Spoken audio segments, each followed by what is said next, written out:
Si el siguiente programa va a ser escuchado por imbéciles susceptibles, se les advierte que en ningún momento hemos querido ofenderlos. La venganza será terrible. Hablaremos hoy sobre los gemeres rojos, o como quiera que se diga. Se usa una K y una H a veces, que a mí me enseñó uno una vez que era J. Que se pronuncia J. Que se pronuncia J. O que era J de... No, se pronuncia J. Se pronuncia J. Los gemeres rojos. Acá el historiador marxista, el famoso historiador Eric Hobsbawm, que contó que cuando Estados Unidos se retiró derrotado de Vietnam, el comunismo avanzó en la región, pero de distintas maneras. Y Hobsbawm dice: Camboya, vecina a Vietnam, quedó bajo el liderazgo de los gemeres rojos, una mortífera combinación del maoísmo de café parisino, de su líder, Pol Pot, con un campesinado entregado a destruir la civilización de las ciudades. El nuevo régimen asesinó a sus ciudadanos en cantidades espeluznantes hasta que fue apartado del poder por una invasión vietnamita que restauró un gobierno humanitario en 1978. Esto es lo que dice Hobsbawm. Ahora, lo que vamos a contar es lo que hicieron los gemeres rojos cuando gobernaron en Camboya entre 1975 y el 79. Se llama Indochina a los territorios que fueron colonias francesas de Asia, como Laos, Camboya, Annam, Tonkin y Cochinchina. Claro, se suma Vietnam porque es mentira que se llame Indochina a las colonias francesas. Se llama Indochina a los que forman parte de una península. Es un concepto geográfico, no político. Bien, retrocedamos un poco en el tiempo y resumamos. Allá en el siglo XIX y hasta mediados del XX, Camboya era un protectorado francés. En 1953, después de la ocupación japonesa, el país declaró su independencia. Bueno, somos independientes, chao. Vietnam, algunos años más tarde, el vecino, ¿no? Vietnam, entró en guerra, como sabemos, con los Estados Unidos. En ese entonces, el gobernante de Camboya, que era el príncipe Norodom Sihanouk, se declaró neutral. Dice: yo soy neutral. Esto no le gustó a los Estados Unidos, porque ellos necesitaban aislar a los vietnamitas. Por lo tanto, bajo las órdenes del presidente Nixon, se bombardeó Camboya y se armó un golpe de Estado para decirle adiós al príncipe Norodom Sihanouk, que salió rajando y se refugió en China.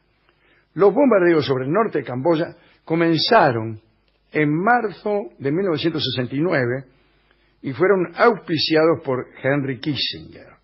Camboya recibió 539.000 toneladas de bombas, es decir, 3 veces más de las que Estados Unidos lanzó contra Japón durante la Segunda Guerra Mundial. En un territorio mínimo. Sí, bueno, Japón también. Japón también, sí. Los bombardeos causaron la muerte de 500.000 de personas. Asumió el gobierno Lon Nol, un general que era amigo de los norteamericanos. Y fue entonces cuando apareció un movimiento insurgente comandado por aquellos intelectuales de café parisino de los que hablábamos, que se dieron a conocer como los gemeres rojos. Estos tipos, refugiados en la frontera de Vietnam del Norte, se prepararon para asumir el poder en Camboya. Eso fue cuando los norteamericanos y su títere, el general Lon Nol, fueran expulsados de la región por los vietnamitas. Y como bien sabemos, eso fue precisamente lo que sucedió. El nacionalismo, el odio a los norteamericanos, era tan fuerte que cada vez más y más campesinos empezaron a sumarse a los gemeres rojos. Sus líderes, promovían ideas maoístas de comunismo agrícola, anticapitalista, pero, según vimos que dijo Eric Hobsbawm, más que reformistas agrarios y humanistas, sus integrantes resultaron ser locos deplorables. Los jerarcas de los Jemeres Rojos se autodenominaban Anca Loeu, la organización superior. Mientras el grupo de ideólogos predicaba las virtudes de la vida rural, ninguno había realizado trabajos manuales ni campesinos. El más importante del grupo se llamaba Salot Sar y fue conocido, sigue siendo conocido, con el nombre de Pol Pot. Había estudiado en la Sorbona, en París. Lo llamaban hermano número 1. El segundo en el escalafón era Nuon Chea, el hermano número 2, y así. Y así todos. En 1973 se produjeron los primeros éxitos de los Jemeres Rojos, ¿no? El 60% del país quedó bajo su control. Cuando Estados Unidos se retiró de Vietnam, los Jemeres Rojos avanzaron sobre la capital de Camboya, Phnom Penh en realidad, porque es PH, y tomaron el gobierno. El general Lon Nol, aquel amigo del norteamericano, huyó a Hawái. En un comienzo los camboyanos estaban felices, ¿no? Era para ellos el fin de los bombardeos, de la guerra, pero pasó otra cosa. Los Jemeres Rojos empezaron a administrar en abril de 1975. Llamaron a su patria Kampuchea Democrática. Se restauró al príncipe Norodom Sihanouk, ¿se acuerda? El que había sido echado por Nixon. Pero era tan solo una figura protocolar. Inmediatamente los Jemeres Rojos iniciaron programas de ingeniería social con el fin de terminar con las ciudades y con todo aquello que tuviera algún vínculo con el pasado. Terminar con las ciudades, dije. Sí. Terminar con las ciudades. El plan se llamó El Gran Salto. El 17 de abril de 1975, 3 millones de personas vivían en Phnom Penh. Se los empujó a todos al campo. O sea, la idea de terminar con las ciudades era esta. Y además, que fueran todos al campo a cachar giles. Y muy contra natura, digo, forzando el término de contra natura, bueno, ¿no? Pero es raro, ¿no? El término exacto es ingeniería social. Y es lo mismo que ya había hecho Mao en China y que también había hecho en forma gigantesca Stalin, claro, en Rusia. Ahora esa ingeniería social a veces se hace de manera inversa, ¿no? Poblando ciudades, inventándolas. Pero lo central es que es un traslado aún en contra de la voluntad de cada uno de los traslados. Forzado. Bueno, así que los rajaron a todos de los de Phnom Penh. Es Penh, no tiene una F, no tiene una. Es Phnom Penh. Y los rajaron a todos. Y la marcha se inició en un momento tal que fue considerado año cero, declarado por el líder de este muchacho Pol Pot. Todas las ciudades, aldeas y centros urbanos fueron vaciados. Atención, los habitantes procedentes de los principales centros urbanos fueron clasificados como la gente del 17 de abril, es decir, aquellos que antes de esa fecha no se habían unido a las guerrillas o que seguían viviendo en las ciudades. Entonces, según la mentalidad de Pol Pot y de los Jemeres Rojos, estos tipos se habían puesto del lado de Lon Nol y de los Estados Unidos. Claro, así, automáticamente. Así que a estas personas las acusaron de colaboración con los poderes extranjeros, burgueses y enemigos del pueblo. En otro orden de cosas, se abolió la propiedad privada, los derechos civiles y religiosos, para constituir una sociedad perfecta. Primero fueron vaciados todos los hospitales, que guardaban incluso miles de heridos de la guerra de Vietnam. Todo el personal, todos los pacientes a la calle a punta de pistola. Todos los heridos que había en la ciudad fueron lanzados a la selva empujando camas, colchones y sueros. Fueron destruidos todos los documentos y archivos. Los libros fueron arrojados al río Mekong. Se abolió la moneda y se procedió a incinerar todo el papel moneda corriente. Los automóviles, motos y bicicletas fueron secuestrados y destruidos. Los mecánicos fueron asesinados uno por uno. Los profesionales de la industria, los que hablaban lenguas extranjeras o los que llevaban anteojos, eran considerados contrarios a la causa y fueron ajusticiados. Se otorgó poder militar a los niños. Eran una generación pura que no había sido infectada por ideas capitalistas. Los soldados disparaban cohetes y bazucas sobre las casas en las que advertían alguna actividad, algún movimiento, que eran todas. Se cortó el suministro de agua. El 23 de abril de 1975 las tropas comenzaron a vaciar todas las ciudades, además de la capital. Los que no tenían movilidad en los hospitales fueron asesinados en sus camas. Es decir, los que no podían salir caminando. Sí. Eso sí, las escuelas y universidades fueron clausuradas, pero reutilizadas como cárceles o centros de interrogación. La normativa de seguridad del centro para los interrogatorios era la siguiente, atención, reglas de interrogatorio. A, responda a lo que se les pide. B, no utilice en absoluto ningún pretexto para debatir o discutir. C, no se haga el tonto ni pretenda que no entiende, porque usted fue lo suficientemente valiente como para oponerse a la causa. D, no grite o llore cuando sea electrocutado. E, siéntese y espere órdenes. Si no hay órdenes, no realice ningún acto. F, no intente, por favor, esconder su rostro y su traición a la revolución. G, por cualquiera de estas normas que no cumpla, usted recibirá latigazos y descargas eléctricas. No me diga que no es espeluznante. Pero es tan espeluznante que parece una idea literaria. Así es.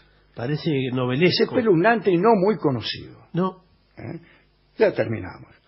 Muchos grupos fueron asesinados en masa. Por ejemplo, mendigos, prostitutas, maestros y muchos estudiantes. Las familias de los que se consideraban culpables de algo eran liquidadas para impedir venganzas.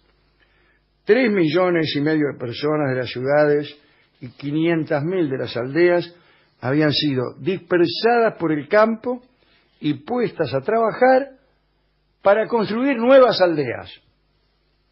La ruralización forzosa se materializó en campos de trabajo donde se laburaba 20 horas de 24 y un día de descanso de cada 10. Se prohibieron las relaciones sexuales, que si no había tiempo. Sí, el adulterio o la fornicación eran castigados con la muerte. Y se aplicó la sentencia de modo implacable. Se prohibía a los miembros de las parejas casadas que mantuviesen conversaciones prolongadas. Se afirmaba que eso era discutir y se castigaba con la muerte a la segunda vez. Se ejecutaba en público y se obligaba a mirar la ejecución sumaria a los parientes. Para que la gente no rajara, tomaron medidas. Instalaron cientos de miles de minas antipersona en las áreas fronterizas con dos fines: evitar la salida de ciudadanos camboyanos y la entrada de invasores. Desde luego esas minas mutilaron a miles y miles de personas. Allá por 1978, los Khmeres Rojos cometieron un error político, que fue provocar a su vecino, a Vietnam. Kampuchea Krom fue una antigua provincia camboyana que había pasado a manos de las vietnamitas en el siglo XIX. Y ahí vivían vietnamitas de etnia Khmer que se sentían camboyanos. Para Pol Pot, la recuperación de dicho territorio era un deber histórico. Y en enero de 1978, Pol Pot se dirigió así a las tropas en la zona oriental. Cada camboyano ha de matar 30 vietnamitas con el fin de avanzar hacia la liberación. Y avanzaron sobre esa zona, ¿no? Con esa provocación, imagínense, Vietnam invadió Camboya, ocupó la capital en enero del 79, los jefes gemeres fueron depuestos y fue recién entonces cuando los vietnamitas publicaron imágenes y datos sobre las atrocidades del régimen camboyano. Vietnam fundó la llamada República Popular de Kampuchea, que volvió a ser Camboya en el 89. Pol Pot y varios más huyeron, se fueron a la selva norteña, en la frontera con Tailandia, ¿no? Y allí vivieron metidos en la política de la región hasta hace muy poco. Las guerrillas de Pol Pot y sus gemeres recibieron armamento británico, apoyo estadounidense en su lucha contra los vietnamitas. Sí. Y dice otra vez Hoffmann, en uno de los episodios diplomáticos más deprimentes de la historia, Hoffmann es un ícono de la crítica de izquierda, ¿no? Uh-huh. Y dice, en uno de los episodios más deprimentes de la historia diplomática, Estados Unidos apoyó a los Jemeres Rojos en virtud de su postura antisoviética y antivietnamita. En 1998 murió Pol Pot. Muchos creen que fue envenenado, otros dicen que se suicidó. Estaba preso entre los suyos en la selva, porque parece que había mandado a ejecutar a su viejo camarada Son Sen, junto a su esposa e hijos, convencido de que colaboraban con el gobierno camboyano que lo había depuesto a él, ¿no? Entonces, Tamok, el hermano número 5 y comandante militar de los Jemeres Rojos, ordenó el arresto de Pol Pot, ahí en ese pequeño lugar donde estaban viviendo ya en beligerancia y en resistencia. Ordenó el arresto de Pot, lo metió en cana y quedó ahí hasta que murió en 1998, como hemos dicho, ¿no?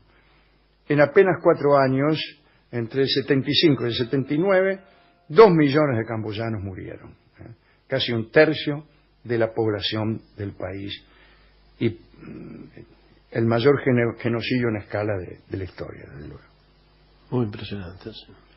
Hemos querido leer este episodio histórico espeluznante en un programa de humor, porque me parece que se lo conoce poco. Poco, porque en general cuando se habla de Camboya se conoce más la parte, como la final de Camboya y Vietnam, la guerra de Camboya y Vietnam, pero no todo eso, lo anterior. En este momento se están quejando numerosas personas de la embajada correspondiente. Bueno, vamos a hacer una ilustración musical de este relato. No está mal decir que al mundo le falta un tornillo, sí, claro. Y escucharlo por Gardel. Adelante.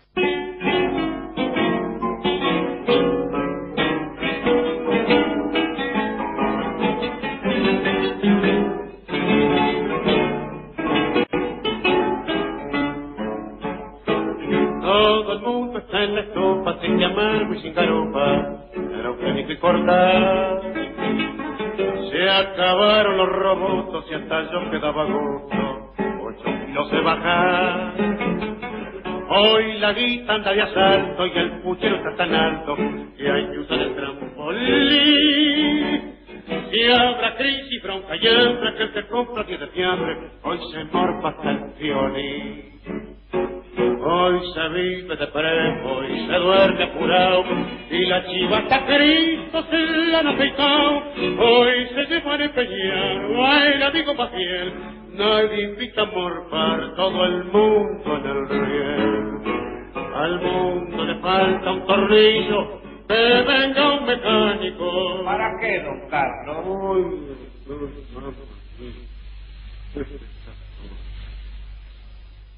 A ver si lo puede arreglar, que su sucede, mamá mía? Se cayó la estantería, o San Pedro abrió el portón. La creación anda a las piñas y de pura rebatiña, agonía sin colchón. El ladrón es hoy decente y a la puerta se echó gente, ya no encuentra quien robar. Y el honrado se ha vuelto chorro porque en su fiebre de ahorro él se afana por guardar. Hoy se vive de prepo y se duerme apurado, y la chivata Cristo se la han afeitado. Hoy se llevó a empeñar al amigo más fiel, nadie invita a morfar, todo el mundo le ríe. Al mundo le falta un tornillo, que venga un mecánico. ¿Pero para qué, don Carlos? Vos tenés agua en la bóveda, viejo. ¿Vos querés saber? Bueno, mira. A ver si te puede arreglar. Era Carlos Gardel en La venganza será terrible, al mundo le falta un tornillo.